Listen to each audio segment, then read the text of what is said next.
જય શિવશંકર હર શંભુ મિત્રો, આજે આપણે શ્રાવણ માસના સોમવારના વ્રતનો મહિમા અને પૌરાણિક કથા વિશે સાંભળવા જઈ રહ્યા છીએ. શ્રાવણ માસ એટલે શિવનો પ્રિય મહિનો. આ માસના દરેક સોમવારે કરાયેલ પૂજા અને ઉપવાસના અદ્ભુત ફળ મળે છે. તો ચાલો શરૂ કરીએ. શ્રાવણ મહિનાના સોમવારનો મહિમા. શ્રાવણ માસમાં સૂર્ય સિદ્ધાંત મુજબ સૂર્ય કટક રાશિમાં રહે છે અને ચંદ્ર સિંહ રાશિમાં. આ સમય પ્રકૃતિમાં નવું પ્રાણ ભરે છે, જેથી જળ, વાયુ અને જમીન પવિત્ર બની જાય છે. ભક્તો આ માસમાં ખાસ કરીને સોમવારે ઉપવાસ રાખે છે, કારણ કે સોમવાર શિવજીનો દિવસ છે.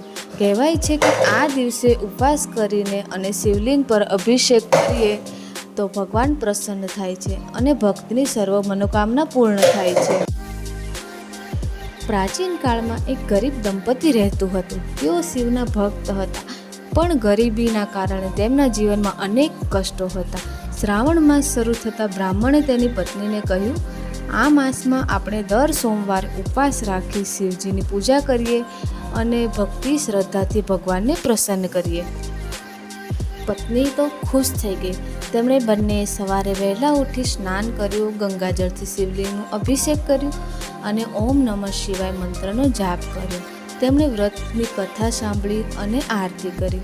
થોડા જ સમયમાં ગામમાં વરસાદ વરસવા લાગ્યો. પાક સમૃદ્ધ થયા અને બ્રાહ્મણને ઘરે ધન, અનાજ અને સુખથી ભરાઈ ગયું. આ વાત સમગ્ર ગામમાં ફેલાઈ ગઈ અને બધા લોકોએ શ્રાવણ મહિનાનો સોમવાર રાખવાનું શરૂ કર્યું. તો ચાલો મિત્રો, આજે જાણી લઈએ પૂજા કરવાની વિધિ. તો વહેલા સવારે ઉઠીને સ્નાન કરવું, ઉપવાસ રાખવો અને શિવલિંગ પર ગંગાજળ, દૂધ, દહીં અને મધથી અભિષેક કરવો.